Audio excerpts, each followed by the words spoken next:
Hey guys, tonight we descend into a shadowy palace chamber where the air stinks of rotting flesh and half-dried roses, where thick drapes blot out the sun, and servants whisper as they shuffle past doors they pray won't creak. You're standing just inside the bedchamber of Henry VIII. Yes, that Henry. And this is the night he begins to die. It isn't quick. It isn't quiet. And you probably won't survive this smell. So before you get comfortable, take a moment to like the video and subscribe, but only if you genuinely enjoy what I do here. And hey, drop your location and local time in the comments. I love seeing where in the world you're all tuning in from. Now, dim the lights, maybe turn on a fan for that soft background hum, and let's ease into tonight's journey together. You trudge slowly across the flagstone floor. Every step echoes like a question no one wants answered. The scent hits you first. Sour meat, old sweat, and a medicinal rot that lingers in your nostrils like a warning. And then you hear it, a sound halfway between snoring and growling, a king dying, not with grace, not in glory, but choking on his own swollen grandeur. Henry VIII is massive, not in the statuesque, majestic sort of way, but swollen. His bloated body lies atop a custom-built bed, large enough to hold 3 men, yet barely able to contain the mass of just one king. His face is puffy, eyelids heavy, mouth cracked at the corners. There's a smell around him. Not just from the infected leg, which has been seeping pus for months, but something deeper. His organs are failing. You can almost hear his liver sigh. Doctors, if you can call them that, hover nearby, debating in hushed Latin. One holds a mixture of crushed pearls and powdered deer horn. Another clutches a religious relic, bone, supposedly from St. Thomas. None of it is helping. Henry stirs. He doesn't open his eyes. He's calling for God, or Anne, or possibly a roast duck. It's hard to tell. At this point in his life, January 1547, Henry VIII is 55 years old, but looks closer to 85. His once chiseled jaw is buried beneath jowls. The vibrant red hair that turned heads in his youth has thinned to greasy threads. His belly is said to measure over 50 inches around. There's a mechanical pulley system to help him stand. A mechanical king. The foot of the bed is stained. You don't want to know why, but you already do. The infection in his leg has festered into something biblical. A gaping wound that never heals.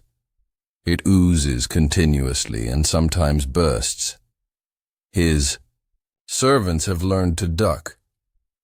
Remember, this is a man who once cut an athletic figure, dashing, virile, commanding.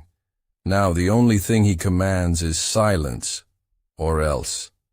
The courtiers walk on eggshells, fearful not just of his wrath, but of being near him. When Henry speaks, it's a mumble, a gurgle, sometimes just a grunt. But God help the fool who doesn't understand him on the first try. There's a knock. The Archbishop, Cranmer, summoned. Henry's pulse is fading fast, and though no one dares say it aloud, everyone knows. This is the end. Not with a trumpet, but with a gasp and a slow, bubbling sigh. Yet still, no one will declare him dead. Not even when his skin turns pale and clammy. Not when his breathing grows erratic. Not even when he seems to stop altogether. For several heartbeats, before coughing himself back to life like an old fireplace sputtering smoke. Historians still argue whether Henry was truly conscious in his final hours, or whether he was already slipping between realms, hovering between life and death, one foot in the grave, and the other stuck in a slipper too tight. Some reports say he asked for a priest. Others claim he wanted no one. His fear of death was legendary. He avoided cemeteries, banned talk of mortality, and clung to the idea that God favored kings, especially ones who appointed themselves head of the church. But here now, all that divine confidence has evaporated. You watch as his hands twitch. The thick fingers curl inward. His breath rattles like a ghost dragging chains. And you feel something strange. Not pity exactly, but a sense of the inevitable. The kind of poetic justice that creeps in at night.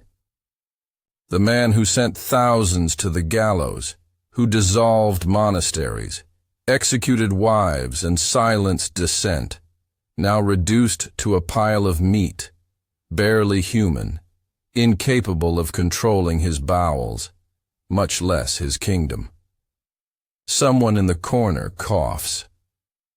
It startles everyone. Henry flinches, or does he? There's a long silence.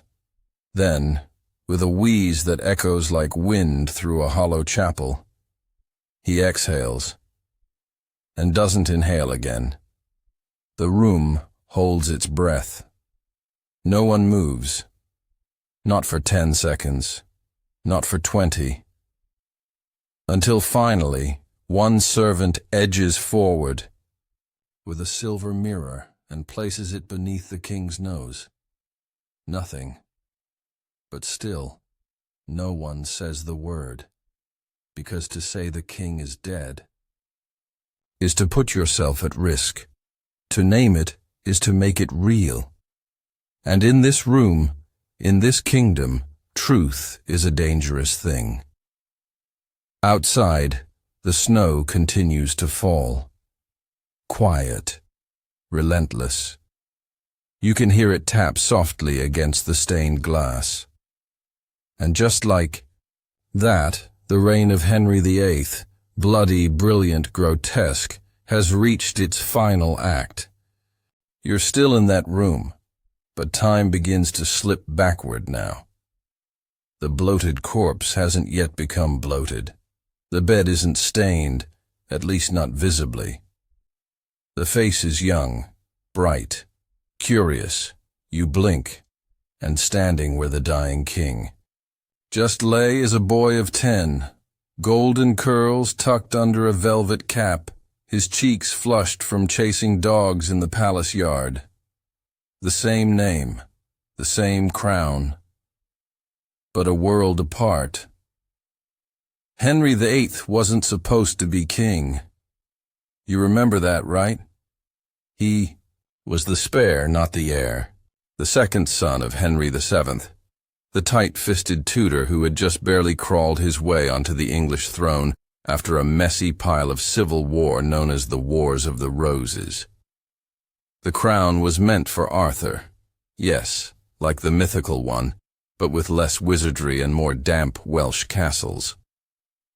And when Arthur died at 15, barely weeks after his awkwardly arranged wedding to Catherine of Aragon, the court shifted its anxious gaze toward young Henry. And what a specimen he was. Even historians who loathe what he became admit that Henry, in his youth, was dazzling. Tall for the time, athletic, a crack shot with a bow, a master of music and languages. Think of him as the Renaissance's idea of a teen heartthrob, if that heartthrob also owned a personal jester and carried a small dagger everywhere, just in case. His father had raised him cloistered, monitored, rarely allowed to show ambition. But when King Henry VII died in 1509, young Henry exploded into power like a cannon with fresh gunpowder. You watch him ride through the streets of London, waving to crowds, cloak fluttering, muscles rippling under his armor. People lose their minds. Here, finally, was a king who looked the part.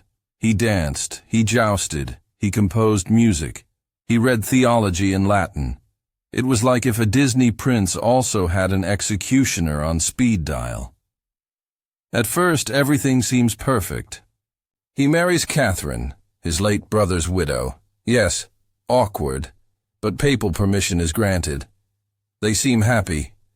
Henry writes love letters, and she calls him her beloved lord. They even play chess. Actual chess, like with a board and everything. But beneath all that pageantry and perfume lurks something darker, a sense that Henry doesn't want to rule as a caretaker. He wants to be remembered, immortalized, carved into the marble of time. And for that, he needs two things: a legacy written in stone and a son. That's when the obsession starts to take root, subtle as ivy at first, but destined to crack the walls of his own sanity. Historians still argue whether Henry's transformation into a tyrant was gradual or sudden. Was it the lack of sons, the constant court intrigue, or something twisted in his very core? One fringe theory suggests a traumatic brain injury during a jousting accident in 1536 irreversibly changed his personality. Another insists the seeds of cruelty were always there, simply well dressed in charisma. But for now, in these early days, you still see the golden boy.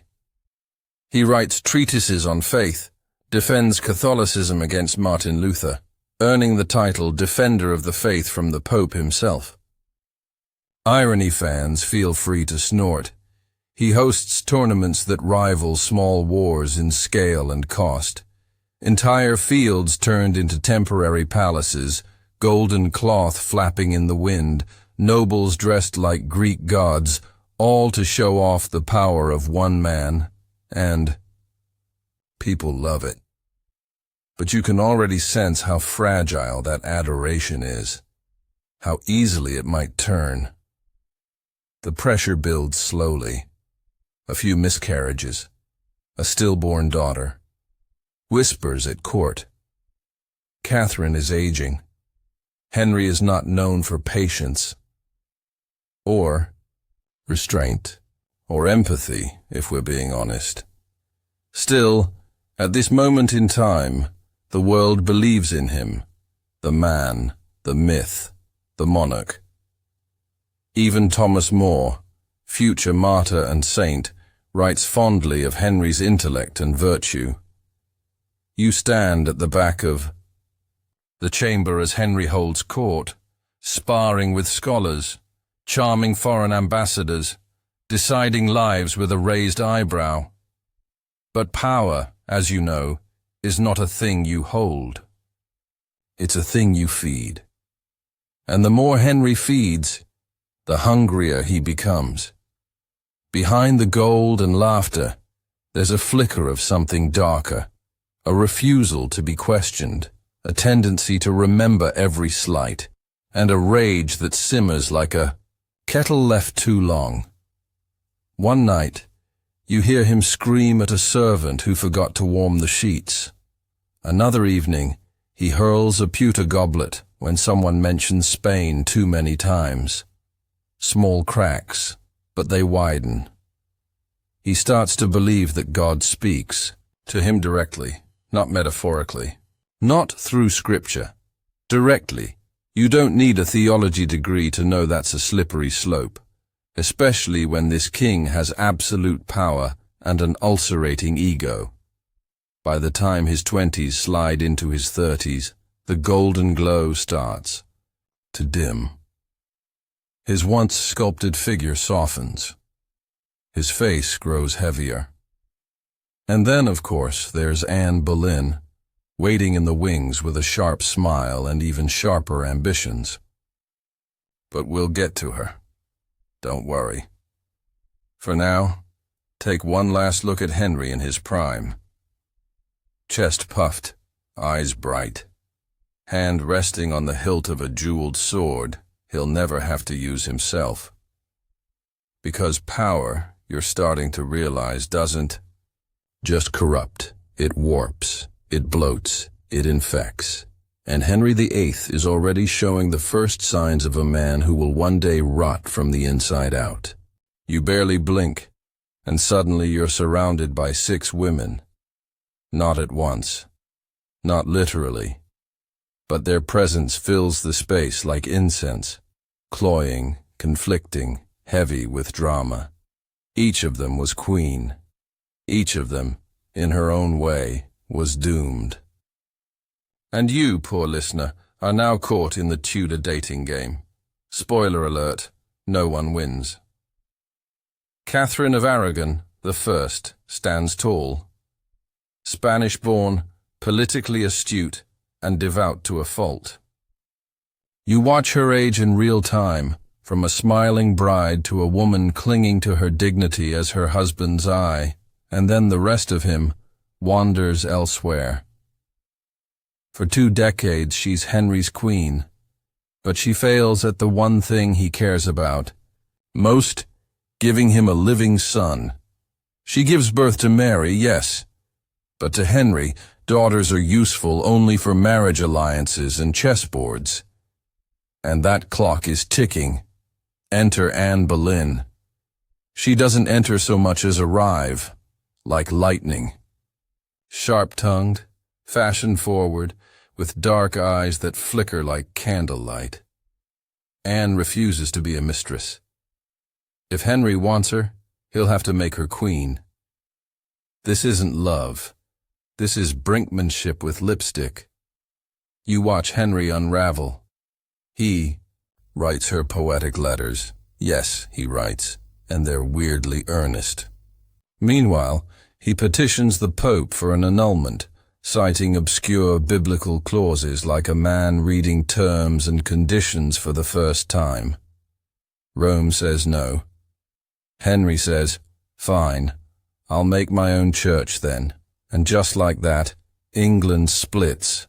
From Rome. Monasteries fall, monks are executed, nuns are scattered. Henry names himself Supreme Head of the Church of England, because obviously that's how you resolve a midlife crisis. Historians still argue whether this religious break was a genuine theological shift or just a royal tantrum disguised as doctrine. Some say Anne Boleyn nudged him toward reform. Others say she just had really effective timing. Eventually, Henry marries her, the second queen, and soon another daughter, Elizabeth. You've heard of her. She'll be important, but not now. Anne quickly discovers that being queen doesn't mean safety. It means walking a razor's edge, especially when you fail to produce a male heir. She's witty, bold, and increasingly isolated. Henry begins to tire of her moods, of her French opinions, of her face probably. The charges come swiftly. Adultery, incest, treason, total nonsense, and everyone knows it, but that doesn't matter. You're there, silent, cold morning, when she's walked to the scaffold. She dies with composure. Henry doesn't attend. He's out hawking, literally, like with birds. The very next day, Henry becomes engaged to Jane Seymour. Now Jane is the calm after Anne's storm. Gentle, docile, possibly boring. Henry paints her as the ideal English rose. And when she delivers a son, Edward, Henry is overjoyed. His obsession has finally paid off. You'd think the story ends there. But no. Jane dies 12 days after childbirth. Infection. Henry mourns her deeply, at least for a while. Historians debate whether she was truly his one true love, or whether he just loved that she delivered a boy and died before she could disappoint him. Time passes. The king grows heavier, moodier, more prone to sulking. Then comes Anne of Cleves. Poor Anne. She's German. and Henry picks her based on a portrait by Hans Holbein that might have been generously flattering. When they meet in person, Henry recoils. Literally recoils. He calls her a Flanders mare. You try not to laugh. The marriage lasts 6 months. No consummation. No affection. Just political awkwardness and annulment paperwork. Still, Anne makes out better than most. She's given a nice house, a fat pension, and outlives Henry and all the other wives. Queen of surviving. But of course, the game continues. Catherine. Howard is next. She's barely 17. Henry is nearing 50, swollen and stinking. The age gap is alarming. She's lively, flirtatious, maybe not the sharpest crown jewel. She dances, she smiles, and yes, she has a past. When the rumors begin, past lovers, court flirtations, Henry loses it. You're in the corridor when she's arrested, screaming, trying to reach his chambers. She never gets the chance. Beheaded. Another queen down, and then, finally, Catherine Parr. The 6th, the nursewife. She's educated, clever, and, perhaps most importantly, good at managing old, cranky husbands.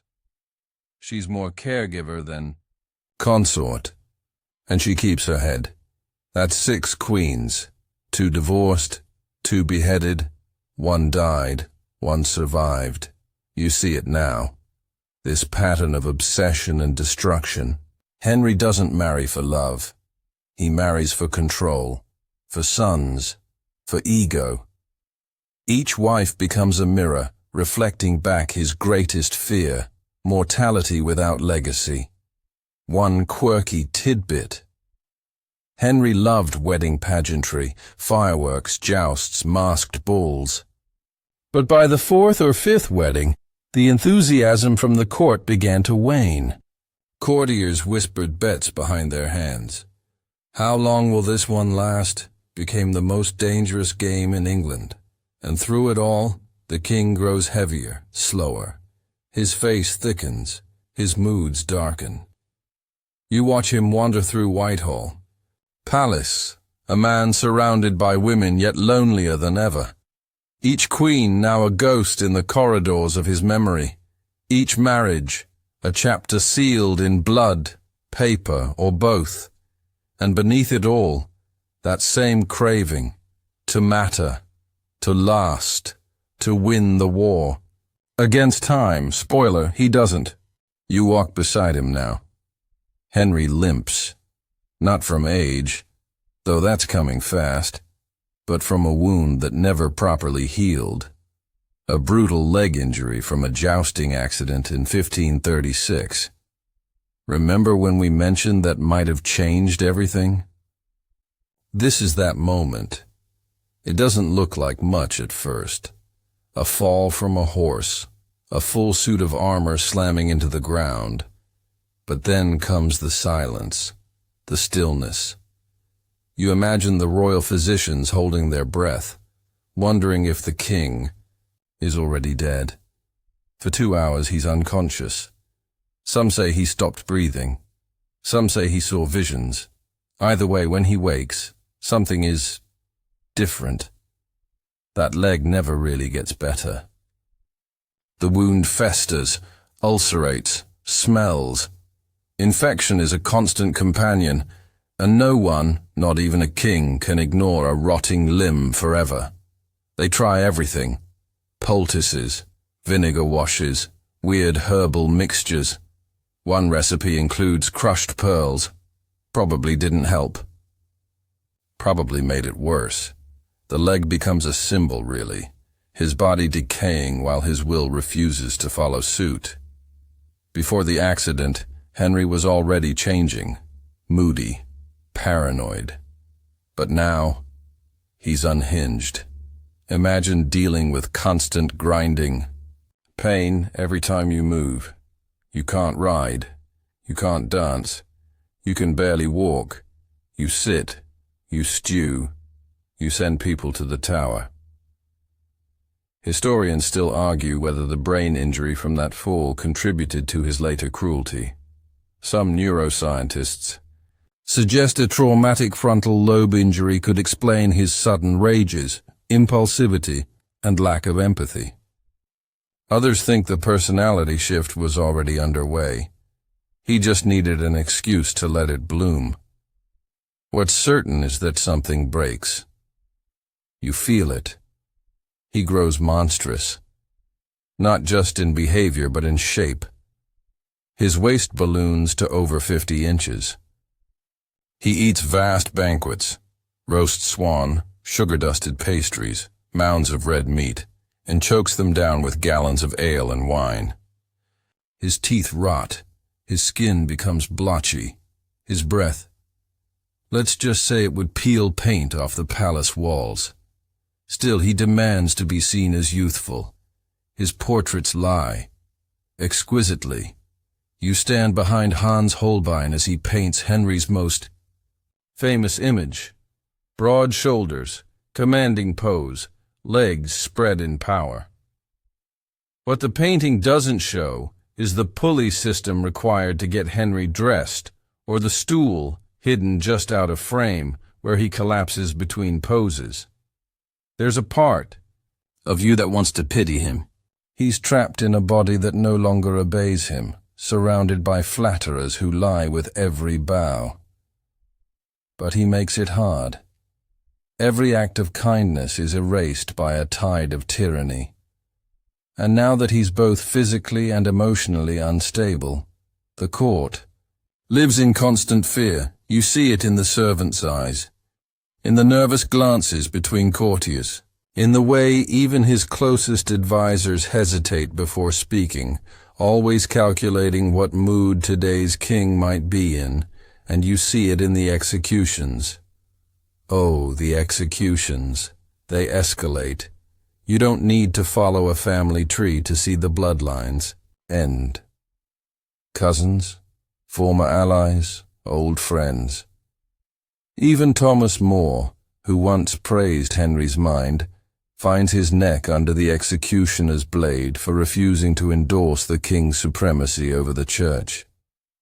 You watch More walk to the scaffold, calm, joking, noble to the last breath. Henry, meanwhile, barely blinks. Anne Boleyn, executed. Thomas Cromwell, the man who engineered Anne's downfall, also executed. You're starting to see the pattern. Even enemies that exist only in his mind fall. Accusations of treason swirl like smoke in the air. People are dragged from their homes, tortured, interrogated, killed, all to soothe the king's festering insecurity. One fringe account claims that Henry began talking to paintings. Another that he once ordered a falcon to deliver messages between towers. Could be nonsense. Could be trauma. But the man behind the crown is no longer stable.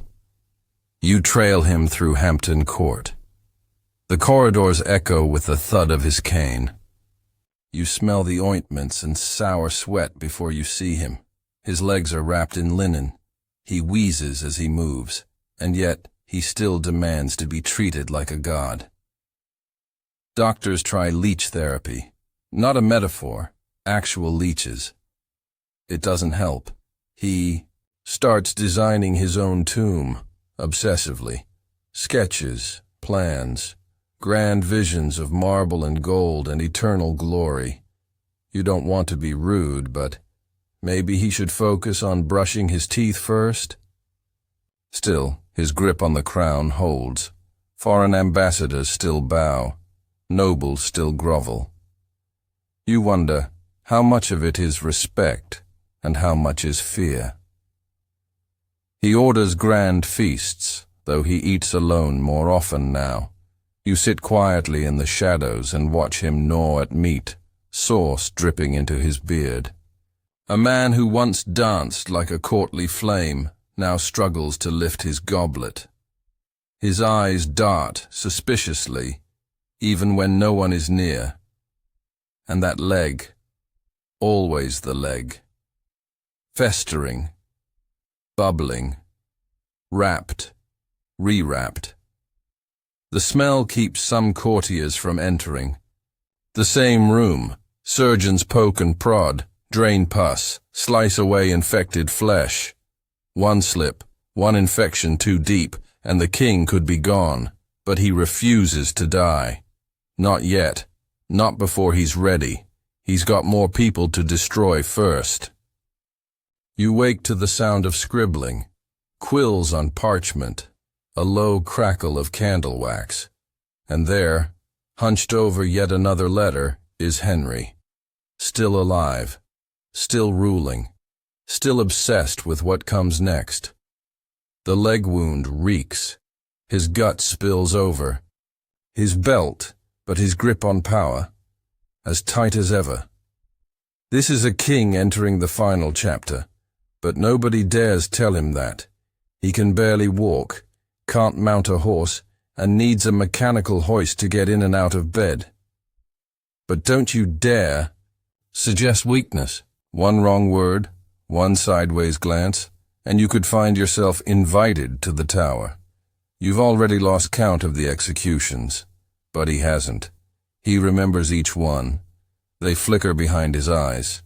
Thomas More, Cromwell, Anne Boleyn, Catherine Howard, gone. Some deserved, many did not. Doesn't matter. In Henry's mind, it's always justified. They betrayed me. It's his mantra now. You follow him through the royal apartments. He's wheeled around more than he walks. The once dashing Renaissance prince now resembles a bloated shadow of himself. But the mind, oh, it's still sharp when he wants it to be. Sharp like a jagged mirror. You listen in on meetings. He's still playing factions like chess, still pitting nobles against each other, watching who flinches first. This is when he writes his will, or rather, dictates it. It's a sprawling document, part legal blueprint, part paranoid ramble. He's obsessed with ensuring the future of the Tudor line. Edward, his only male heir, is still a boy, frail, pale. Not exactly a jousting champion in the making. Henry lays out a counsel to guide the young king, which, in Tudor speak, is like handing a kid the keys to a tank and hoping the adults don't kill each other first. Historians still argue whether Henry's will was even followed. Some believe the council ignored huge parts of it. Others think it was doctored after his death. There's even a theory that parts of the document were added later in invisible ink. Okay, not really, but you wouldn't be surprised at this point. Meanwhile, his physical condition spirals. One quirky tidbit: his doublet, the padded vest he wore daily, had to be reinforced with iron stays just to keep him upright. Basically a corset for collapsing tyrants. His doctors suggest amputation. That's how bad the leg has gotten. But Henry refuses. Why? Because he knows an infection that deep, once disturbed, might kill him. Better to limp and stink than to roll the dice on the sore. And oh, how he stinks. The royal laundresses quietly gag when removing his wrappings. There's pus. Blood. Sometimes maggots. You try not to visualize it, but too late. You already did. But still, he rules. There's a terrifying dignity to his decline. He wears velvet like armor, gold rings on swollen fingers, a fur-lined robe even in the heat of summer. He refuses to be seen without his regalia. It's as if the crown is the only thing holding his body together. Then comes the Catherine Parr saga. Remember her? Wife number 6? She's still around. And smart. Very smart. She keeps Henry calm. keeps the household orderly, and keeps her opinions on theology mostly to herself. Mostly. One day she oversteps. Gets a little too Protestant. Starts discussing scripture at dinner. Bad move. Henry, of course, hears about it. Signs a warrant for her arrest. But then, plot twist. She hears about that, throws herself at his feet, and begs forgiveness. Classic Tudor-style apology. Lots of tears, some flattery, maybe a carefully chosen Bible verse. It works. She lives. You exhale a little. One less queen to bury. But you also notice something else. Henry's slipping. He sleeps longer, forgets names, loses track of meetings. When he does speak, his words are slower, more slurred. Sometimes he stares into space, as if listening to voices only he can hear. Ghosts. Perhaps. He has enough of them. There's a certain weight to the silence now. As if the whole court is just waiting for the groan, the cry, the thud, the end. You follow him to a final council meeting. He scolds someone for speaking too loudly, demands roast beef, then falls asleep in the middle of a sentence. He's carried back to bed by 6 men and a pulley system. No one dares laugh, not even you. But there's a strange energy now, a quiet panic under the surface. Everyone wants to know, when will he die? And more importantly, who will rule when he does? You see nobles passing notes, whispering in galleries. The vultures are circling. Not literally. This isn't a Disney villain death scene. But you wouldn't be surprised. And the king? He knows. He always knows. Even as his vision blurs and his limbs ache and his stomach cramps, Henry still senses power shifting. He can feel it like a draft under the door. One night he mutters something. A name, or maybe a curse. No one catches it. But you hear it. It's not regret, not love, not God. It's mine. The room is dim now. The fire has been reduced to embers. You sit quietly in a corner as the King of England lies motionless on a mountain of pillows. The stink of infection is stronger tonight. The leg has worsened. His belly is swollen and hard. His skin is waxy, stretched too tight. You think he's already half gone.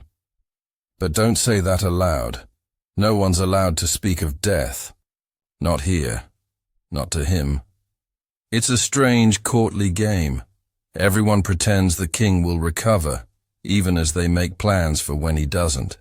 It's like watching actors in a crumbling theater, playing the same cheerful roles as the ceiling caves. And you're not the only one pacing these halls at night. Courtiers linger more than they should. Servants pretend to dust just to eavesdrop. A few brave ones even sneak glances at the royal physician's notes. They all want the same answer. How long does he have? And still, no one tells the king he's dying. You're witnessing one of the most bizarre royal silences in English history. The doctors, terrified of being blamed for delivering bad news, simply don't. No, Your Majesty, the end is near. No, prepare your soul. Nothing. Historians still debate why no one had the courage to say it out loud. Was it fear of the king's wrath? A desperate hope he might recover? Or just the sheer inertia of a court that had lived too long under one man's shadow? Whatever the reason, Henry is left to face the darkness alone. He drifts in and out of consciousness now. Sometimes he's lucid, barking orders, demanding documents. Other times he stares at nothing, lips moving in silent prayers, or are they curses? He's grown paranoid, demands to see his will again.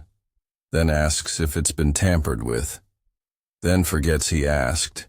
He rants about Edward, his son, his legacy, then about Mary, his eldest daughter. Then suddenly, Anne Boleyn's name slips out. He never speaks of Catherine Howard, though. You wonder if the shame still burns. At one point, in a moment of clarity, he demands to be moved, not to another bed. He's long past the point of getting up, but into the royal chapel. They carry him in gently. His body is so bloated now it takes 6 men and a system of ropes. The chapel is candlelit, cold, quiet. You stand in the back, trying not to shiver. He prays, or tries to. His voice is barely a rasp now, but his eyes stay open the entire time. Bloodshot, burning. You get the sense he's trying to will himself into heaven. One quirky detail. He demands all mirrors be removed from the room. He can't bear to see himself anymore. The once golden prince now looks more like a bruised plum. Purple. Blotches, peeling skin, swollen limbs. Vanity dies last, apparently. Back in his chambers, the air is thick, with sweat, with smoke, with fear. Every creak of the floorboards feels loaded.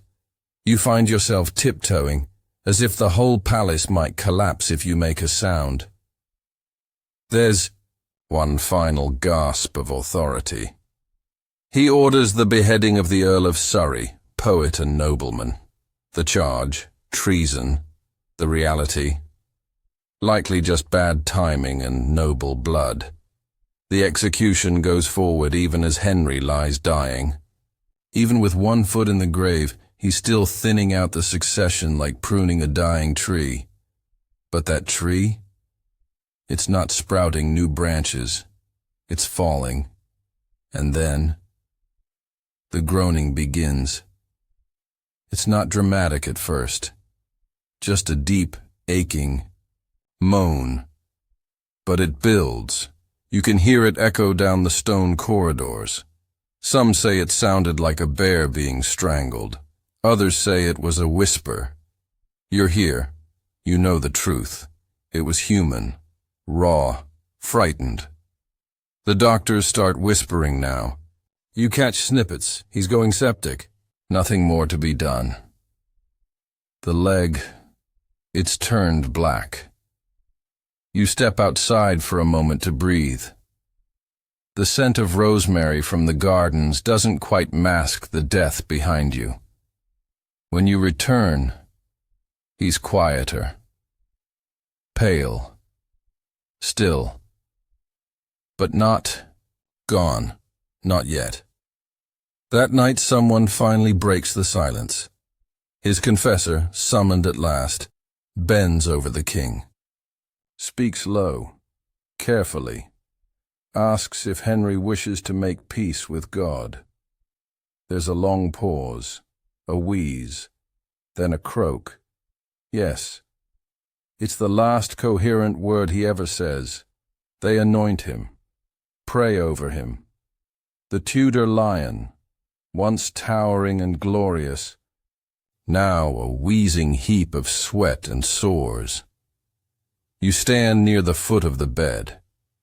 You can almost see the ghost of that young, golden-haired prince in armor standing behind the dying man, watching himself vanish. And then, it happens. Not with a bang. Not with a speech, no final monologue, just a long exhale, a gurgle, then silence. At 2 a.m., January 28th, 1547, King Henry VIII dies. No one rushes to announce it, because here's the strangest part. For 2 full days, they don't tell anyone. Not the people. Not the nobles. Not even the guards. You watch the palace fall into a kind of limbo. The king is dead, but officially, he's still alive. The reason? Political strategy. The council wants time to secure young Edward, to manage potential chaos, to get their own power plays in motion. So the body is left in the bed, wrapped, guarded, rotting. A dead man rules England for 48 more hours. You try not to breathe too deeply as you step back into the royal bedchamber. The windows are sealed tight against the January cold, but it does little to stop the smell. There's no fresh firewood, no clinking goblets or shuffling courtiers. Only silence and the cloying scent of scented wax mingled with the unmistakable tang of decay. Henry's body still lies there, not embalmed, not yet moved. His face is beginning to sink, the skin around his cheeks slackening. The eyes have been closed, but a faint yellow crust is forming at the edges. You glance at the richly embroidered bedspread pulled up to his chin, as though keeping him warm might still matter.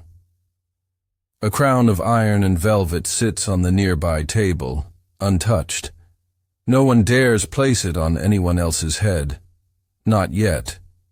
You're standing in what may be the strangest period in Tudor history, the reign of a dead king. For 2 days, everything stalls. The court holds its breath. Everyone knows what's happened, but no one is allowed to say it.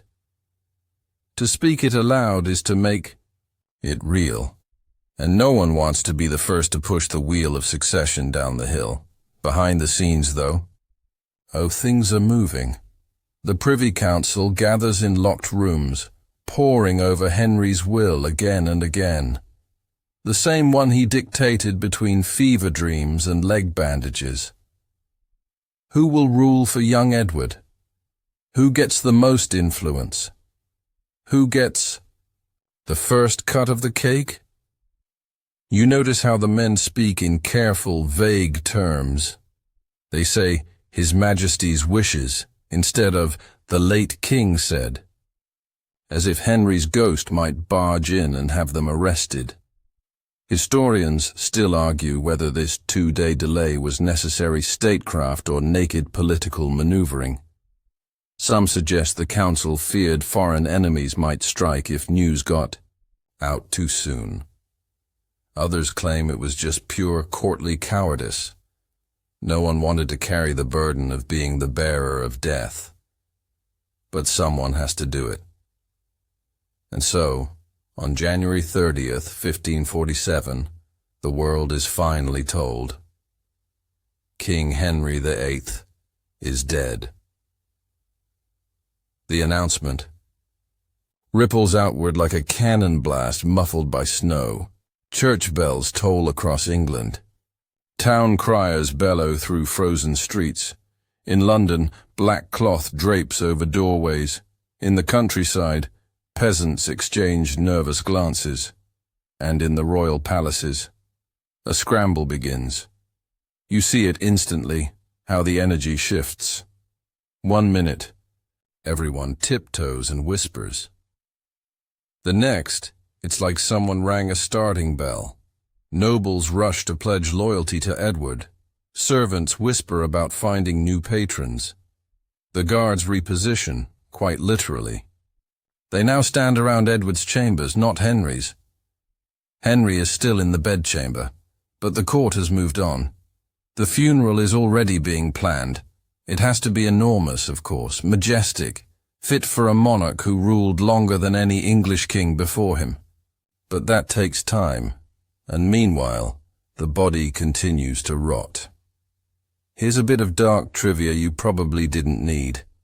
The coffin begins to leak. Not metaphorically, literally. During transport to Windsor, the lead-lined coffin cracks, likely due to rushed construction and Henry's sheer size. Fluid seeps out. A black puddle stains the floor of the resting chapel at Sion Abbey. According to one rather poetic chronicler, dogs were seen licking the spillage. You didn't expect to hear that tonight, did you? And yet, It's weirdly fitting. A king who fed off power, who crushed opponents and devoured loyalty like roasted swan, now seeps into the floor of a drafty chapel, sniffed at by strays. It's not the first time Henry ends up the subject of morbid poetry. Someone recalls the old legend about tyrants dying like pigs in the mud. And suddenly, the once immortal monarch becomes something else, a lesson. But the story doesn't stop just because the body's leaking. Now begins the great project of memory building. You overhear it in the way people speak. King Henry was a great reformer, someone says. A man of vision, another adds. The same nobles who once trembled at his wrath now puff up with pride when speaking of our glorious departed sovereign, the man who ordered wives beheaded and friends burned, now a pious builder of England's future. One quirky turn of phrase you hear often: the king never truly dies. It's supposed to be comforting, but you're not so sure. Because even in death, Henry's grip lingers, his laws remain. His Church of England, severed from Rome, still defines the kingdom. His destruction of the monasteries still echoes in crumbled ruins across the countryside. His children, each a product of different queens, different ideologies, will soon carve the country into jagged theological factions. Henry doesn't vanish. He mutates. You stand in the great hall as tapestries. Bearing his emblem are carefully removed. New ones will come soon, bearing Edward's sigil, but not yet, because even the needleworkers seem hesitant. As if to remove Henry's lion from the wall is to invite it to leap down and bite them. The court settles into strange rhythms. Half mourning, half scheming. People wear black, but talk about opportunity. Edward is crowned, but he's a boy, and everyone knows a boy king means puppet strings. So you watch as nobles begin rehearsing their best, most convincing, I'm not trying to rule behind the scenes faces. Meanwhile, Catherine Parr has quietly remarried. Yes, already. You half smile at the news. She marries Thomas Seymour, Edward's uncle, and quite the ambitious fellow. Some whisper it was too soon. Others wonder if it was planned all along. Historians still argue about it. Some even suggest Seymour courted her while Henry was still breathing. Romantic or opportunistic? You decide. The funeral finally happens. On February 16th, 1547, it's massive, elaborate, cold. The black-draped coffin rolls through silent streets, escorted by hundreds. Clergy chant in Latin, nobles ride with somber faces. You catch a boy drop a flower into the street as the procession passes. He has no idea he's watching the end of an era. Henry is buried beside Jane Seymour, his true wife, as he once called her. The only one to give him a son.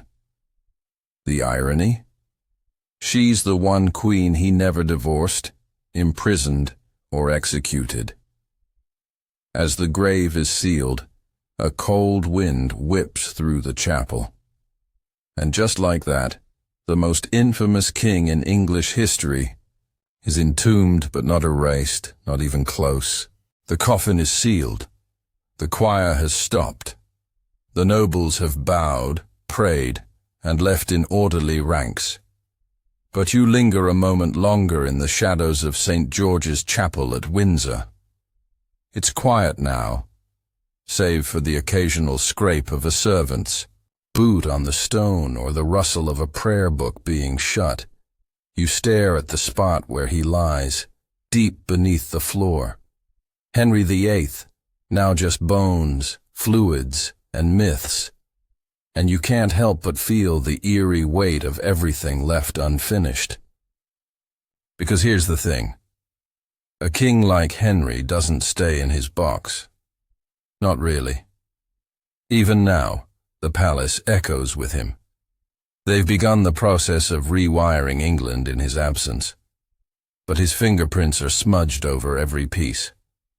Take Edward, for instance, only 9 years old, bright-eyed, serious, and very Protestant. Henry's will named 16 men to guide him, a council, not a single regent. Sounds tidy, right? It's not. From the very beginning, one man steps forward with extra confidence. Edward Seymour, the boy king's maternal uncle. He's tall, commanding, and just power-hungry enough to make things interesting. Within weeks, he has himself titled Lord Protector, which, if we're being honest, is just a polite way of saying, I'll be king until the real king can grow a beard. And suddenly, the throne Henry clung to with all his might becomes a playground for those he left behind. Historians still puzzle over whether Henry anticipated this chaos. Some argue he deliberately avoided naming a single regent to prevent any one man from taking too much power.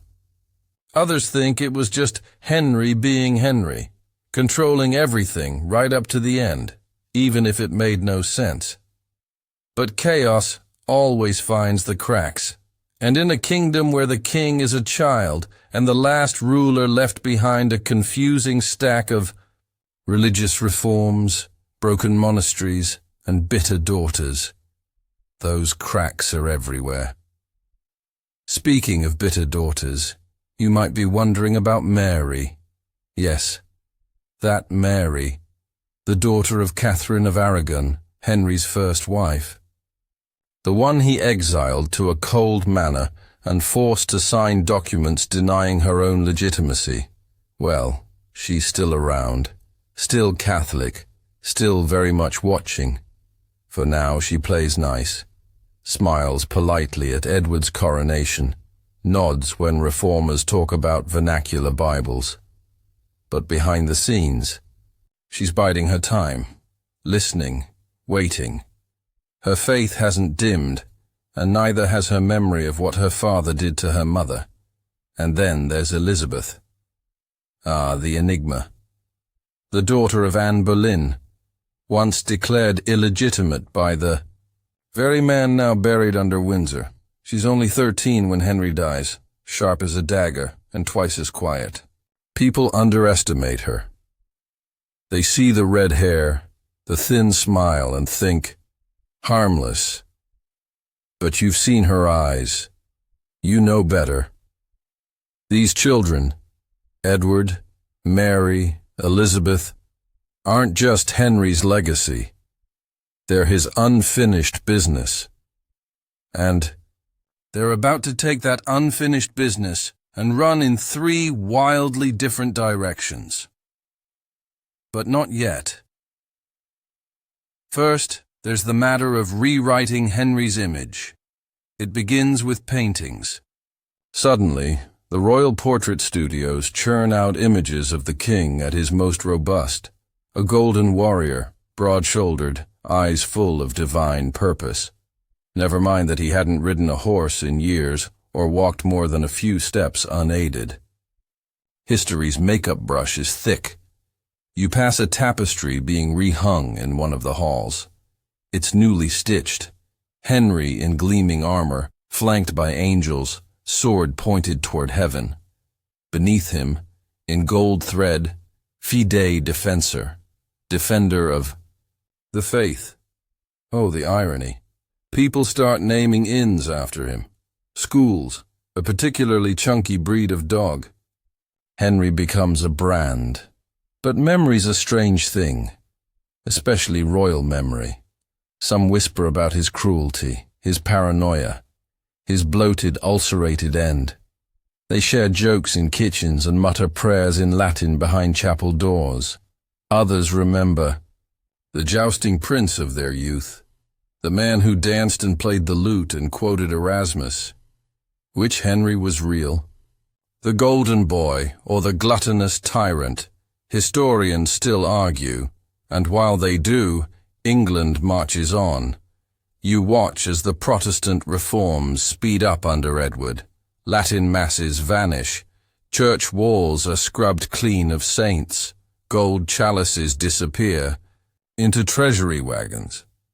Henry, who once waffled between tradition and reform, is now used to justify both extremes. If he were here, he'd probably behead everyone involved for misquoting him. But he's not here, and that creates space for something strange. The legend of Henry begins to shift into a kind of national mythology. Schoolboys are taught he was a warrior king, a bold reformer, a patron of art, that he stood up to the Pope like some ecclesiastical superhero. No one mentions the time he had his best friend executed for suggesting he slow down, or the fact that most of his policies changed week to week depending on what his leg felt like that morning. Here's a weird little tidbit. There's a rumor that Henry's ghost haunts Windsor, not in a sheet and chains kind of way, but more like a lingering presence. Cold spots in the chapel, unexplained creaks near his tomb. A faint, wheezing groan in the corridors on certain nights. Staff joke about it, but only when the lights are on. You think about that sometimes, about how a man so desperate to control the world left behind so many ghosts, living and otherwise. You pass a window and look out over the snowy hills. Somewhere, out there, armies are preparing to rise. Rebellions will spark, religion will shift like sand in a breeze. The Tudor children will one by one climb the throne, burn what the last one built, and pretend it was always meant to be that way. And beneath flags and swords and Latin chants, lies a body wrapped in lead, leaking into England still. You wake early one morning, still wandering through this strange post-Henry England, to the sound of shouting in the streets. It's not riotous, not yet, but the voices are louder than they've been since the funeral procession. You peek out from a palace corridor and spot messengers galloping past, mud splashing their crimson cloaks. It's begun. The cracks Henry left are splitting wide open. Edward VI, his son, has been king for a couple of years now, though in truth, England is being ruled by men in frock coats with far too many opinions. And the biggest one? Edward Seymour, the boy king's uncle, still gripping the reins as Lord Protector like they might grow legs and run off without him. But trouble's brewing. Real trouble. You see it in the churches first. Gone are the saints, the Latin, the incense. Statues smashed, stained glass shattered. Priests stripped of their robes and handed Bibles in English instead. For reformers, it's divine progress. For Catholics, it's desecration. Henry had danced awkwardly between the two worlds, desperate to be both reformer and traditionalist. But Edward's government? They're choosing sides, and choosing hard. The Book of Common Prayer is released in 1549. It sounds harmless, like something you'd pick up at a sleepy gift shop, but it detonates like a theological bomb. Suddenly, people are being told how to worship in one uniform way. No more murmured Latin phrases passed from father to son. No more comfortable rituals they've clung to for generations. It's like someone replaced their family photos with IKEA art, and they don't take it well. Summer, the countryside rises. It begins in Devon and Cornwall. Peasants march with banners and crude pikes, chanting for the old ways. They want their Latin mass back, their holy water, their comfort. It's called the Prayer Book Rebellion, and it turns bloody quickly. You stand on a hill watching government forces clash with farmers wielding pitchforks. The soldiers have muskets. The farmers have anger. Guess who wins?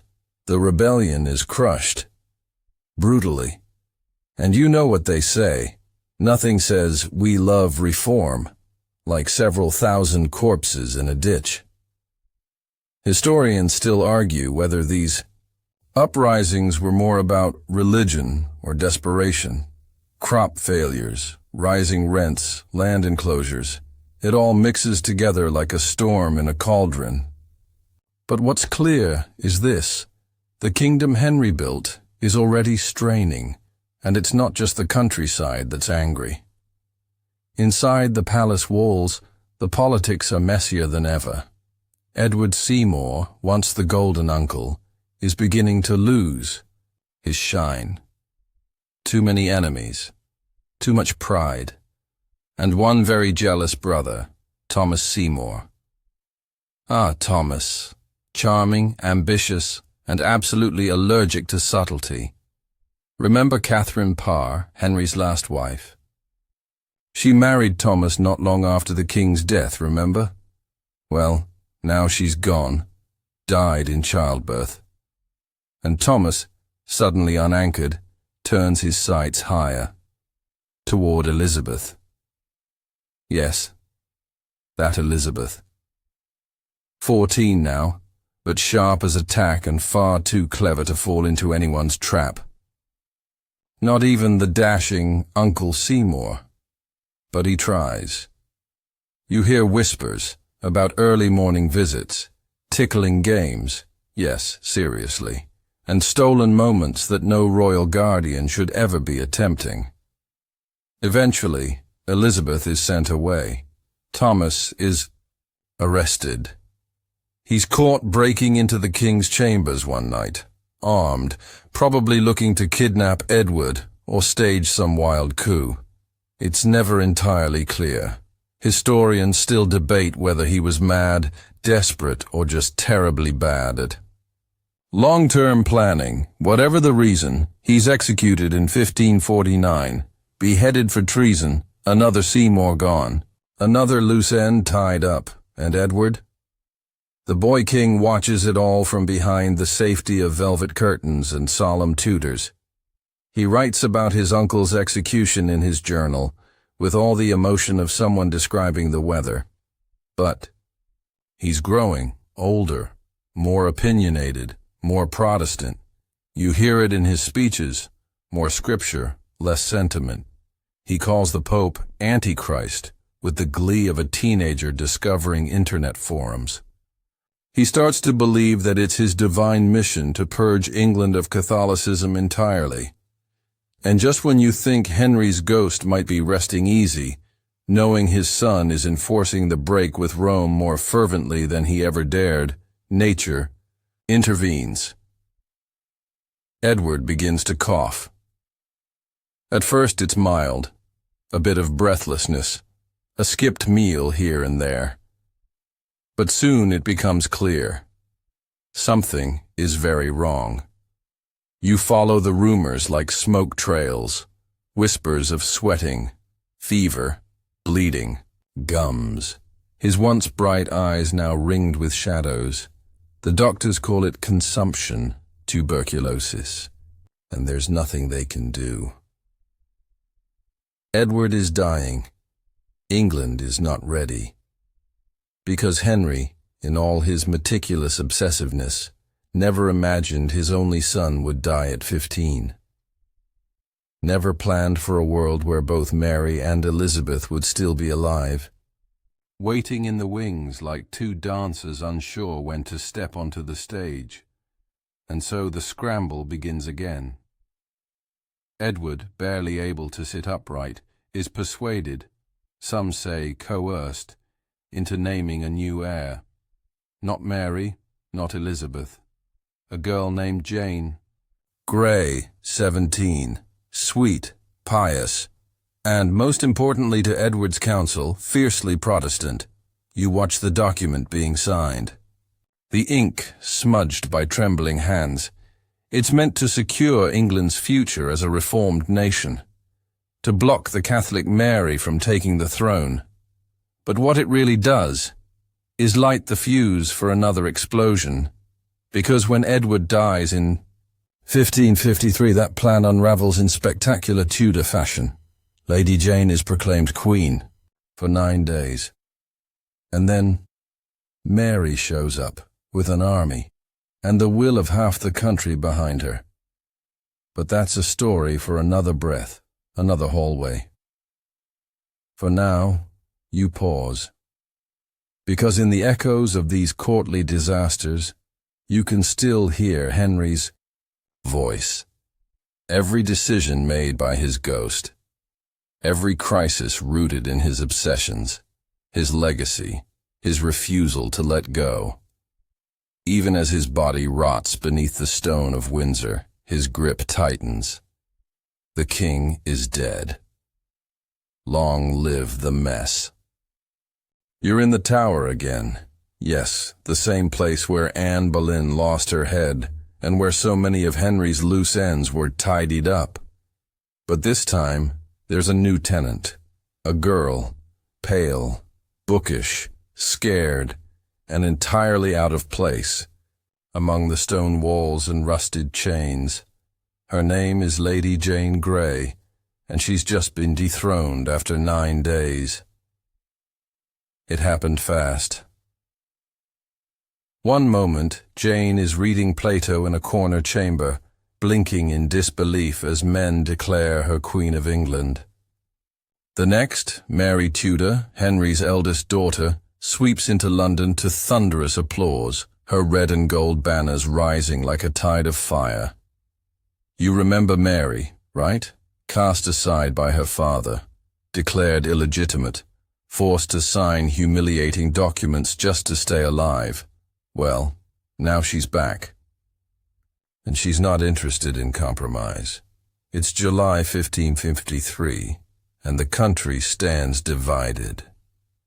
Protestants grip their Bibles and mutter about the Antichrist.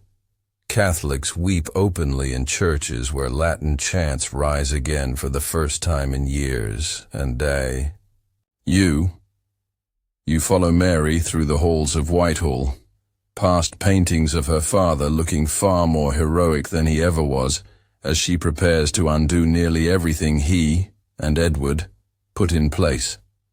She brings back the old religion, Mass in Latin. Priestly vestments, crucifixes, holy water. The works, but it's not enough just to restore the Catholic faith. No, Mary wants to purify England, cleanse it, and that means heretics must burn. You hear the first screams from Smithfield. 3 Protestant preachers, chained to stakes, flames, licking at their robes. Their names echo across the city: Ridley, Latimer, Cranmer.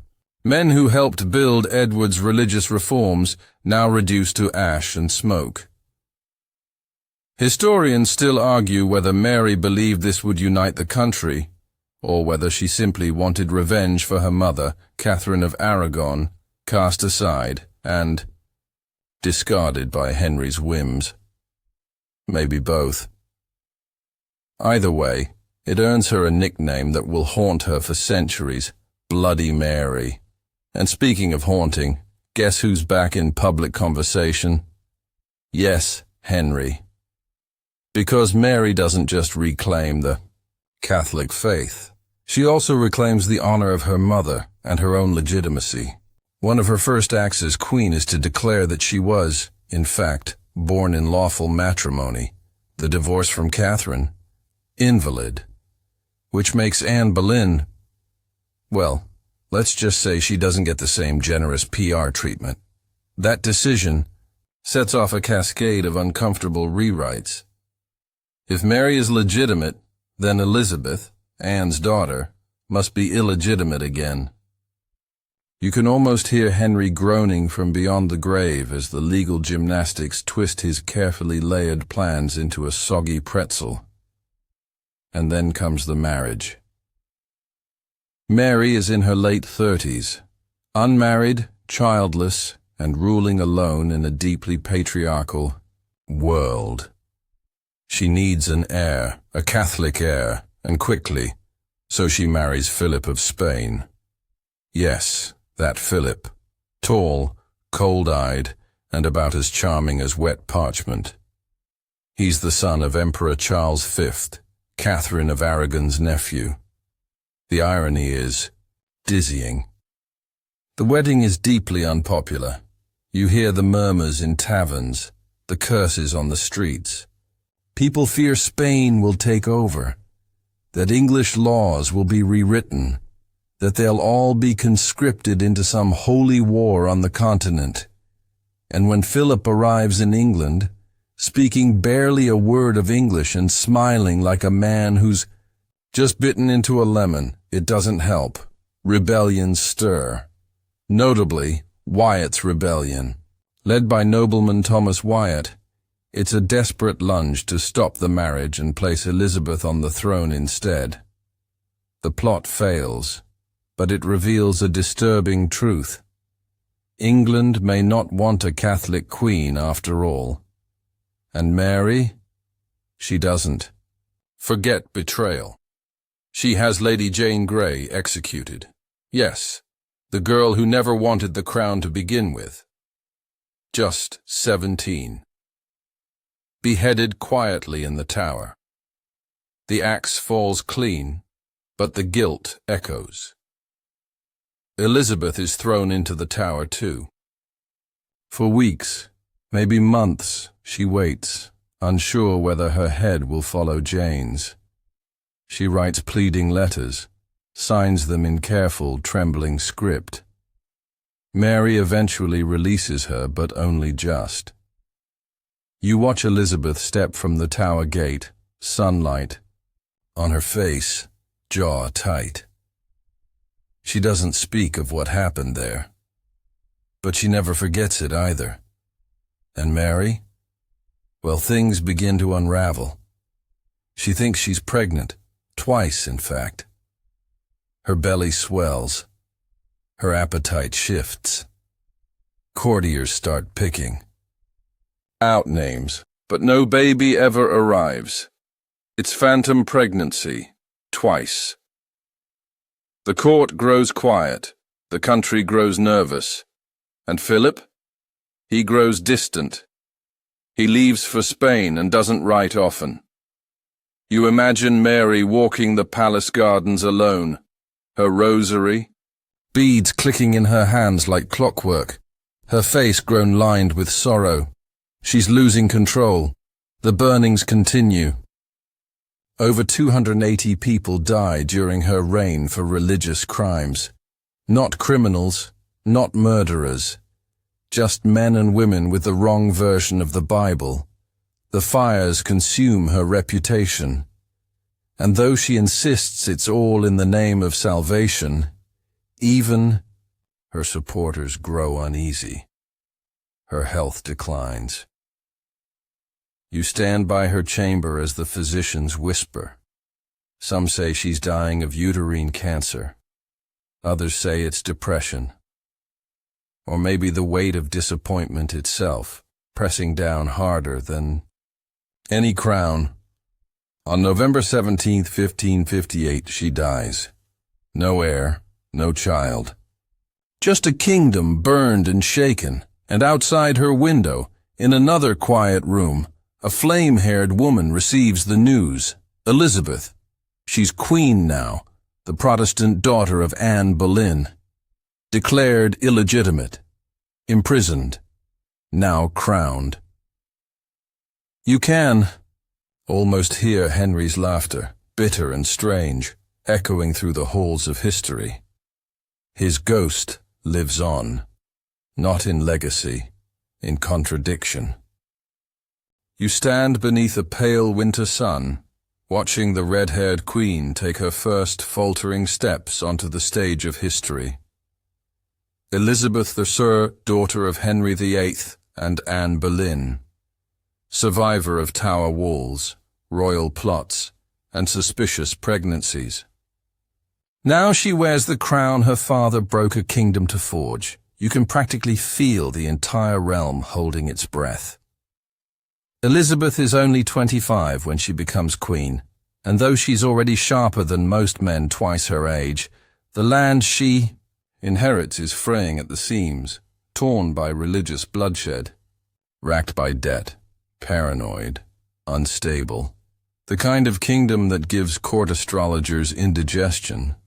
But Elizabeth is no one's pawn. She learned that from watching everyone else lose. She saw what happened to Catherine Howard when she flirted too freely. She watched Mary implode from marrying the wrong prince and trusting the wrong advisors. She knows the price of being underestimated, and she plans to make others pay it instead. So, what does she do first? She stabilizes. In classic Tudor style, she doesn't roll in with fire and brimstone, but instead dances lightly across the line between faiths. England must be Protestant, yes, but not so fiercely as Edward made it. The Church of England returns, but it smells less like brimstone and more like compromise perfume. The Act of Supremacy and Act of Uniformity are passed in 1559. They re-establish the monarch as the head of the church, not the Pope. But Elizabeth, ever clever, calls herself the supreme governor rather than head. A subtle difference, but one that eases Catholic discomfort. Historians still argue whether this was a theological conviction or a political masterstroke. Probably both. You see. Wander the streets as churches repaint themselves again, Latin texts tucked away, stained glass cautiously restored. The priests grumble, but obey. The nobles, exhausted from religious whiplash, mostly accept the return to Protestantism as long as it comes with peace and maybe a generous pension. And you watch Elizabeth's image begin to take shape. She becomes more than queen. She becomes an icon. Her portraits stretch the truth. She's painted with skin so white it glows like moonlight, and a hairline suspiciously high for someone so young. She leans into the myth of the Virgin Queen, married to her country, not to any man. It's strategic, it's powerful. It's also, let's be honest, a pretty neat way to avoid the disastrous matchmaking her half-sister stumbled into. But not everyone is buying it, especially not her cousin, Mary, Queen of Scots. Ah yes, Mary, Catholic, beautiful, royal blood from both Scotland and France. Some say she's the true heir to the English throne. And guess what? So does she. You watch the cousins circle each other through letters and proxy spies, never meeting in person, but always watching. Always aware. Mary makes a critical misstep. After a scandalous marriage and a forced abdication in Scotland, she flees to England, hoping Elizabeth will protect her. Big mistake. Elizabeth locks her up for 19 years. You peek through the barred windows. Mary paces, prays, writes letters full of florid Catholic rhetoric. She becomes a martyr in waiting. And all the while, Catholic plots simmer, some real, some imagined. The Babington plot of 1586 finally pushes Elizabeth too far. Proof emerges, likely manipulated by her spy master, Sir Francis Walsingham, that Mary supported an assassination plan. Elizabeth signs the death warrant, reluctantly, hesitantly, and then claims she didn't mean for it to be carried out when the axe actually falls. You stand beside the execution block in 1587 as Mary meets her end with dignity and flair. A red petticoat beneath her black dress, a crucifix in hand. Her head is removed in 3 strokes. The first misses, the second barely finishes the job. The third, well, let's just say, no one claps. Another cousin, another queen, another ghost. Henry's family tree is now more of a jagged stump, but Elizabeth presses on. The 1580s are dangerous. Spain grows angry, really angry. Remember Philip II, Mary Tudor's old husband? He's still alive, still sour-faced, and now fully determined to bring England back to the Catholic fold, with cannons. You watch the Spanish Armada set sail in 1588, over 130 ships, thousands of men, packed with priests and invasion plans. It's meant to crush Elizabeth's Protestant experiment underfoot, like a defiant ant. And yet, it fails. Spectacularly. Storms scatter the ships. English fire ships set the harbor ablaze. Nimble English vessels pick off the stragglers. Philip's great armada limps home, ragged and humiliated. England erupts in triumphant shouting. You stand at Tilbury as Elizabeth gives her famous speech. I know I have the body of a weak and feeble woman, but I have the heart and stomach of a king. Pause. Remember whose heart she's talking about. Yes, Henry's. She invokes his memory not as a tyrant, but as a symbol of English strength. His ghost becomes a weapon once again, pulled from the dusty closet whenever national pride needs a boost. And perhaps it works too well. Because after the Armada, Elizabeth grows more cautious, more controlled, some say colder. She begins to age. The once red hair fades to grey, powdered into an impossible white. The gowns grow more elaborate, the wigs heavier, the face increasingly masked. She becomes a statue in silk, a living myth. A queen frozen in performance, suitors still knock, none are welcomed. The country keeps wondering, will she marry? Will she name an heir? And Elizabeth, in classic fashion, keeps the answer hidden behind those black, glittering eyes. And so, time marches on. The advisors change. The favorites die.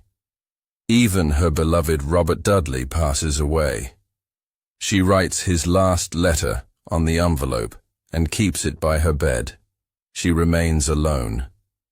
No children, no successors, just the crown, and the weight of her father's legacy. You feel it most clearly in her later years, as the kingdom whispers more loudly about what comes next. Everyone knows she can't last forever, and yet no one dares speak the name of the man who will follow, because that name is Stuart James, son of Mary, Queen of Scots, grandson of Margaret Tudor, Henry's sister. That's right, the next King of England will be the son of the cousin Elizabeth executed. You don't know whether to laugh or cry. Henry would have done both. You're back in the palace again, only this time, it's quiet. The kind of quiet that settles like dust, fine and inescapable. Elizabeth is dying. She doesn't want to lie down, not yet.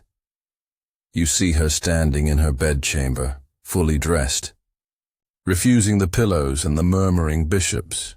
Her fingers are stained with ink. Her eyes are rimmed in red. There's a storm of thoughts behind them, and none are gentle. She's ruled for 44 years. That's longer than any Tudor, longer than Henry, longer than any woman was supposed to rule.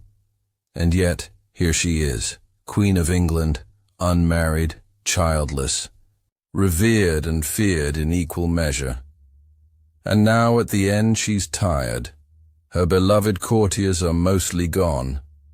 Robert Dudley, her sweet Robin, died decades earlier. Walsingham, her spider-like spy master, is long buried. The poets still try to flatter her, but she doesn't believe them anymore. You watch as she points toward a page. One name, James. Yes, That James, the son of Mary, Queen of Scots. The boy Elizabeth never met. The boy whose mother she executed. Heir through Margaret Tudor, Henry VIII's sister. By blood, distant, by politics, inevitable. Historians still debate whether Elizabeth truly named him, or whether her advisers quietly made that choice for her. Either way, the message is sent. James is in, and then she sleeps. On March 24, 1603, Elizabeth dies. You feel it ripple through the kingdom, bells toll. Black cloth covers shop windows.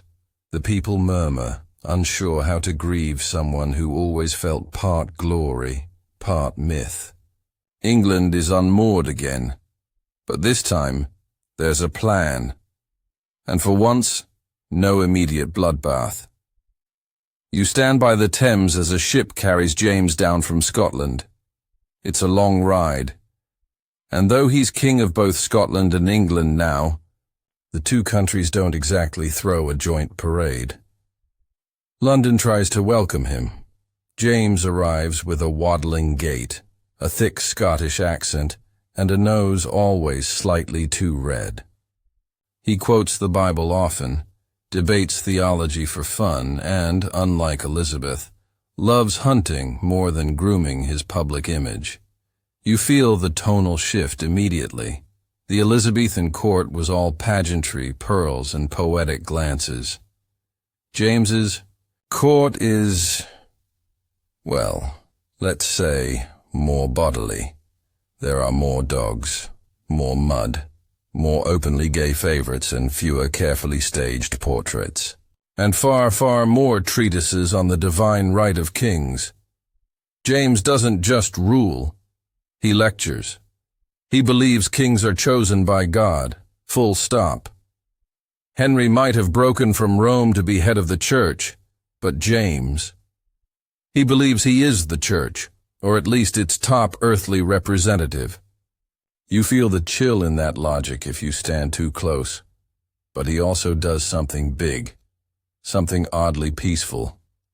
He unites the crowns of England and Scotland under one head.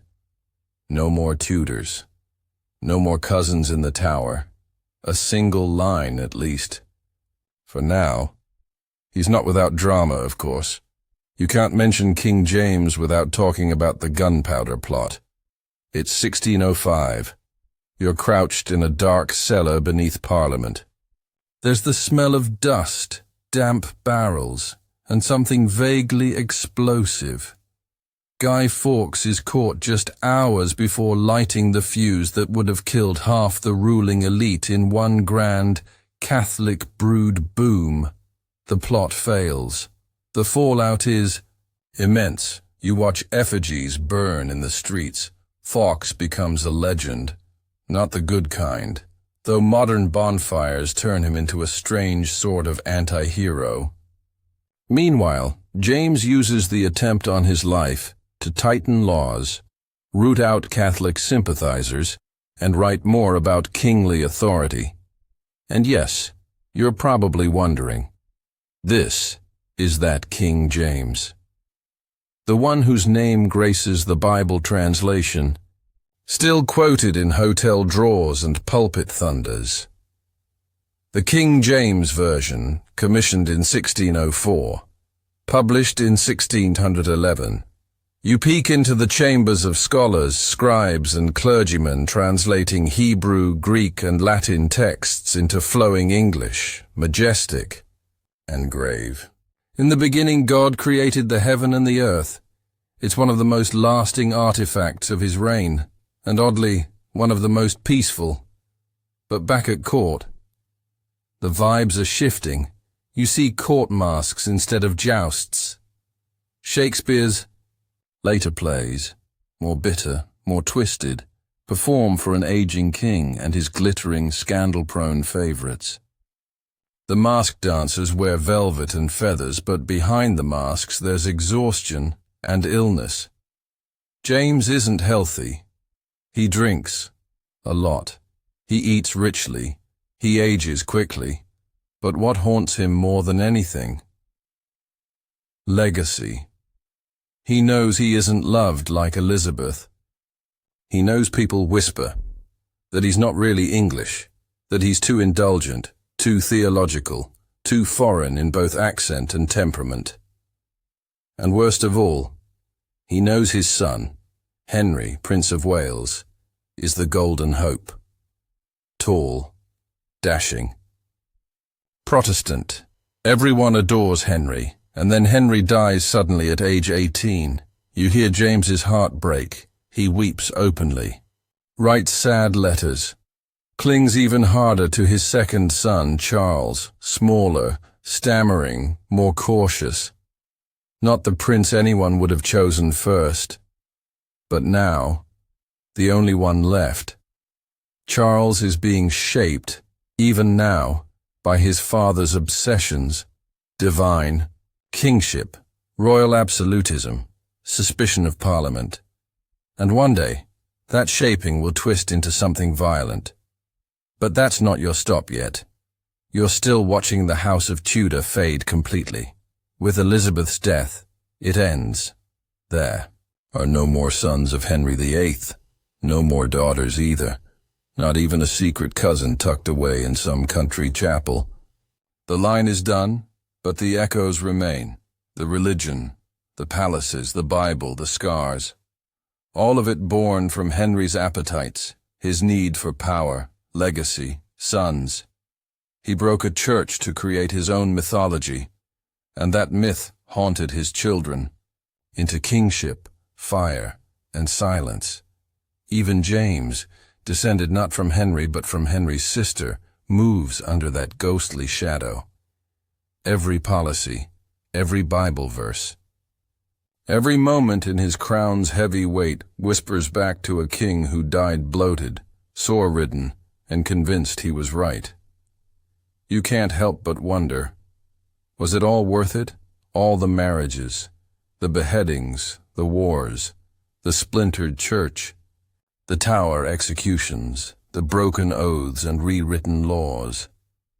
You stare across the Thames as the sun sets behind the steeples. The Tudor sun has set, but its strange flickering warmth lingers.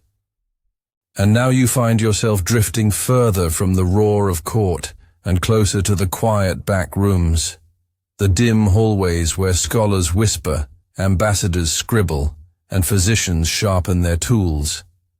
The grand Tudor story may be closed, but the ripple effects, oh, they're just beginning to lurch forward.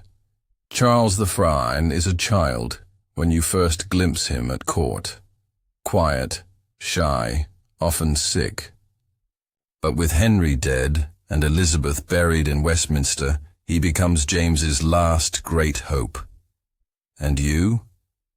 You're watching the birth of a legacy that Henry VIII, in all his booming arrogance, could never have predicted. A full-blown civil war. But let's not jump too far ahead. You're still inside a world spinning under James I. Remember, this is a man who fancied himself a philosopher-king. He'd much rather write on demonology or the duties of monarchy than actually balance a budget. And so, as you wander through this early 1600s England, you can almost feel the tension building beneath the wooden floors of Whitehall Palace. James, for all his bookish leanings, cannot stand Parliament. They won't give him the money he thinks he's entitled to. They don't bow fast enough. They dare to debate. It's Henry's ghost in reverse. Henry dissolved monasteries to pay his debts and fund his image. James is simply spending without much left to destroy. Still, there's a curious peace. No great executions. No wives beheaded. No popes excommunicated.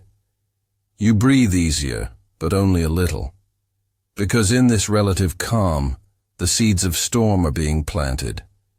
And in the middle of this simmer, a strange, often overlooked footnote, until now. You find yourself standing beside the disheveled, foul-mouthed figure of a physician named William Harvey. It's 1628. He's just published a book that changes everything. He's discovered the circulation of blood. Now, to you, that's basic biology, 9th grade quiz material. But back then, revolutionary. People thought blood ebbed and flowed like tides, that it formed and dissolved in the body as needed. And Harvey, with eerie precision, says, no, it loops, from heart to arteries, veins, lungs, and back again. You. Blink, you remember Henry's endless ulcer treatments, his poultices, his purges? All built on medieval nonsense. And here, at last, someone offers a glimpse of order in the chaos. Still, for every step forward in science, there's a step back in power. James dies in 1625, old and bloated like the king whose shadow he always chased, and Charles becomes king. This is where things go sideways fast. Charles' wine is not charismatic, not theatrical, not adaptable. What he is devout, resolved, quietly absolutist, and in that stillness, Parliament hears only thunder. You follow. Charles through a reign marked by conflict so steady it feels like a slow rolling boil. He marries a Catholic queen, Henrietta Maria of France, already a bad start. He dissolves Parliament multiple times, refuses to call them back, rules for 11 years alone, thinks divine right is a trump card. Spoiler, it isn't. Historians still argue whether Charles could have saved himself with even a smidge of political instinct. Some say yes. Others insist the whole system was broken from the start. Either way, the result is war. A real, honest-to-goodness civil war. You're there, crouched in muddy fields, watching pike-wielding peasants and aristocrats charge each other, under banners that used to mean family and now scream ideology. The royalists, cavaliers with feathers and loyalty to the king. The parliamentarians, roundheads with strict morals and sharper swords. It's brutal.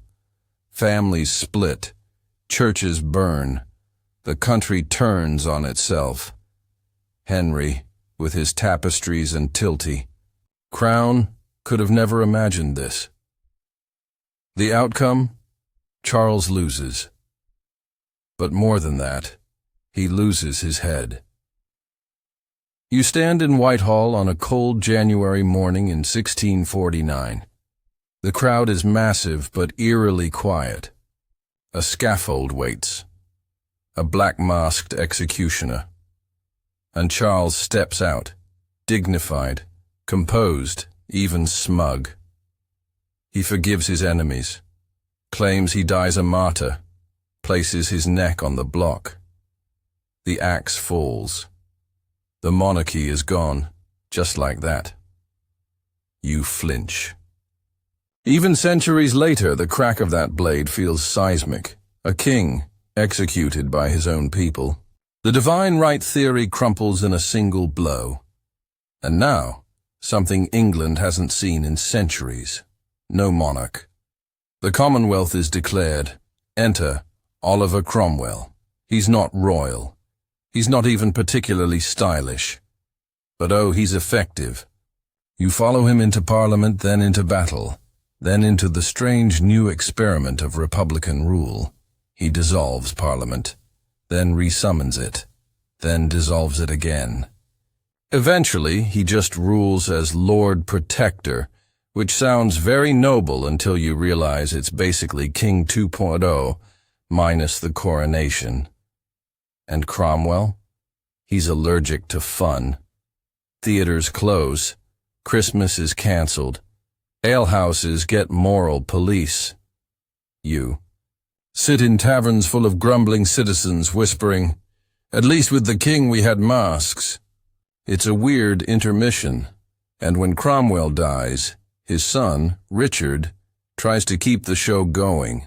Spoiler alert, he can't. Within a year, the monarchy is back. Restoration, they call it. And you're there in 1660, watching crowds cheer the return of Charles II. Yes, the son of the executed Charles. He arrives to applause, velvet coats, and more than a few mistresses in tow. England sighs with relief. Not because kings are perfect, but because after years of gray Puritan rule, they've remembered how much they enjoy music and theater and not getting fined for dancing. And as Charles II is restored, you remember, this was all downstream of Henry. The church Henry broke, the monarchy he remolded, the royal image he obsessed. Over. They set the chessboard for all of it. For James, for Charles, for Cromwell, for the swinging pendulum of English politics, and all because one man couldn't stand to be told no, by a pope, by a wife, by history. And now you linger in a strange twilight. The monarchy has been restored, yes. But something is different now. You feel it as you stroll past the glittering halls of Charles II's court. Beneath the powdered wigs and bawdy laughter, there's a twitch of nervousness. An awareness that kings no longer rule by unquestionable right. They rule by tolerance. Parliament hasn't gone back into its box, not fully. Not after a king lost his head. You can see it in Charles II himself. Charming. Yes, but cautious. A party king with an exile's heart. He signs treaties in secret, hides his Catholic sympathies behind Anglican pageantry, and plays Parliament like a lute. But even he knows, the power once absolute now has terms and conditions. And speaking of Catholics, you brace yourself, because after Charles II comes James II, his brother, and openly Catholic. It's like Henry's worst nightmare reincarnated. A king with papist leanings? Who baptizes his son Catholic? Who appoints Catholics to military and political positions in a country still paranoid from Tudor-era burnings and gunpowder plots? Yeah, people freak out. And so, in 1688, you witness yet another twist, the Glorious Revolution. It's, oddly, peaceful for a revolution. You're standing in the drizzle on London streets as William of Orange, a Dutch Protestant married to James II's daughter Mary, sails over with barely a scuffle. James flees to France, the throne is offered to William, and Mary and Parliament declares, no Catholic shall ever rule England again. Boom. Bloodless-ish. But monumental. Why? Because this moment doesn't just change a king. It rewrites monarchy itself. From now on, kings don't reign by divine right. They reign by parliamentary consent. And all this winds back to Henry VIII's legacy, the church he tore down, rebuilt, and took control of. Well, that church remains state property. The monarch is still technically the supreme governor. Henry didn't just rearrange England's religious furniture. He rewired the entire constitutional building. But even as you stand in this more modern England, with its Bill of Rights, Protestant succession, and calmer monarchs, you can still trace Henry's fingerprints on the windows. The church services. In English? That's him? The King James Bible read from pulpits? Indirectly, also him. The paranoid obsession with heirs, bloodlines, and marriage contracts? Oh, deeply him. And so now you pivot. Because your long Tudor journey isn't just about kings and queens. It's also about ideas, how power justifies itself, how bodies are politicized, how history can hinge on one man's infected leg. So you walk now, further forward. You pass Queen Anne, last of the Stuarts, plagued by 17 tragic pregnancies, and no surviving heir. Her death in 1714 ends another line. And who do they turn to next? The House of Hanover, from Germany. Yes, because they were Protestant, not popular, not even fluent in English, but Protestant. That mattered more. You watch as the crown passes to George I, then George II. They rule mostly from afar, with growing parliamentary oversight. The true power slowly migrates to the Prime Minister, and the role of monarch shrinks, evolves, but still people bow, still their faces appear on coins, still the institution survives. Why? Because monarchy, for all its absurdities, is sticky. It's spectacle, continuity, a living bridge to past glories and failures. And as you reach the 1800s, Queen Victoria rises. Her black dresses and massive empire turn the crown into something moral, maternal, almost mythic. She restores a bit of the mystique Henry once carved into English imagination, though in a much stricter corset. You might think Henry's long gone by now. Just a footnote in history textbooks.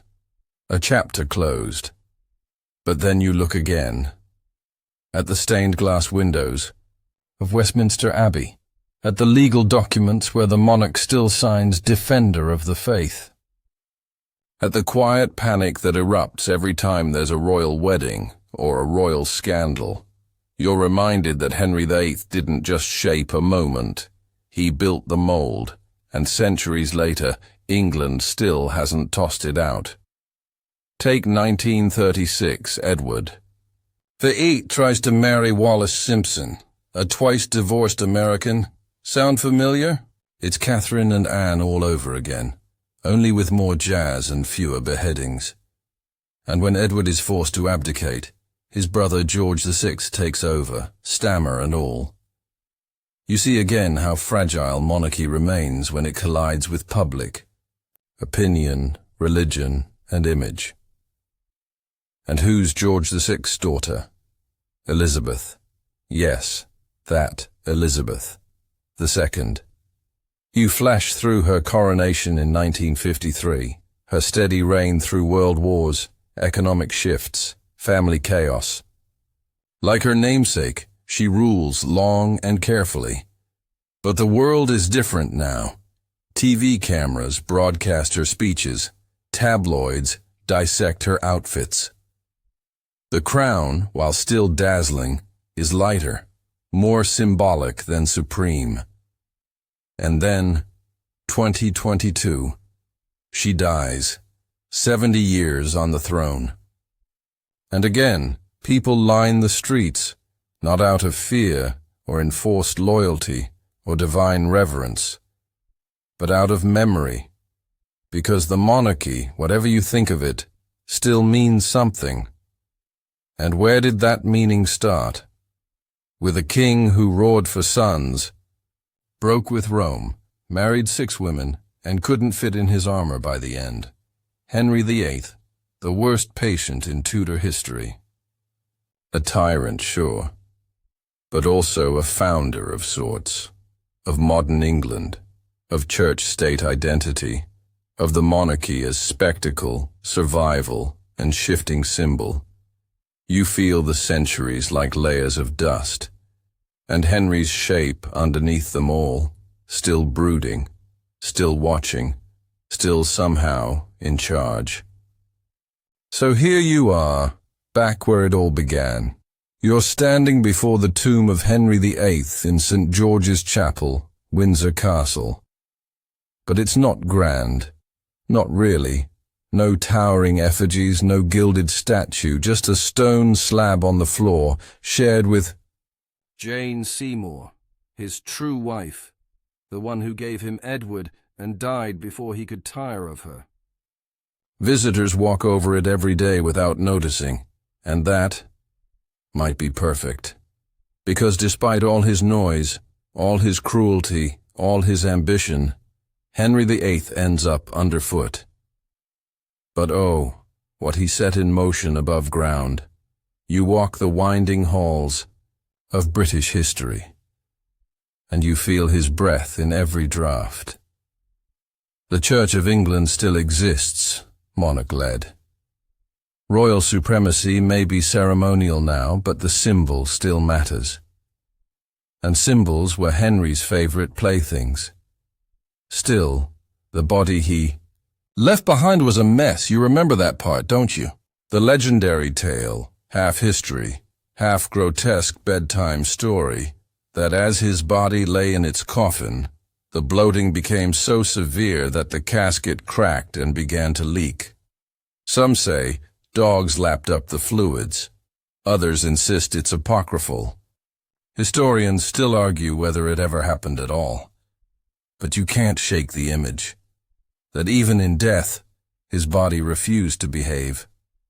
The same body that once danced, hunted, jousted, seduced, ruled, punished, ached, and finally rotted, bursting at the seams like the country he broke to remake. And as his heirs took their turns, sickly Edward, defiant Mary, glorious Elizabeth, they lived in the long shadow of that mass. Because Henry wasn't just a king. He was a transition between medieval theocracy and modern nation-state, between sacred power and spectacle politics, between the old world and the one you still live in, even, now centuries later, you find his influence in strange places. In the legal idea that the monarch is never wrong, the king can do no wrong, they still say, even if it's a queen. In the cultural obsession with royal marriages. In every British coronation, where the new sovereign is still anointed with oil in a hidden ritual, shielded from public view. Sacred, echoes of divine right. He'd love that, and he'd hate how small his tomb is. But maybe that's fitting, because the real monument to Henry VIII isn't stone. It's the structure, the system, the uneasy balance of church and crown and people. It's the fact that you're still talking about him, still arguing, still fascinated. Some historians say he was a failure, bankrupting the treasury, destabilizing the realm, and creating a constitutional nightmare. Others claim he was a necessary tyrant, ruthless, yes, but the only man who could have broken England out of Rome's grip and into the modern world. Most agree on one thing. He never stopped believing in himself, even as his health collapsed, even as his wives fell away one by one, even as the court around him bristled with fear. Henry thought he was chosen. Not just born to rule, but destined. You wonder what he'd make of today. Tourists shuffling past his portraits, school children reciting his wives' fates like nursery rhymes. Netflix dramas simplifying his rage into 6 neat episodes. He'd probably demand a rewrite, more flattering lighting. And yet, somewhere in the echo of organ music and the shuffling of Parliament and the quiet fury of the Reformation, he got what he wanted. Not sons, not peace, but memory. You still see him, that thick silhouette, that bull-necked crown, that smirk, a king who changed the world because he couldn't change himself, and as your journey winds down, your steps slow.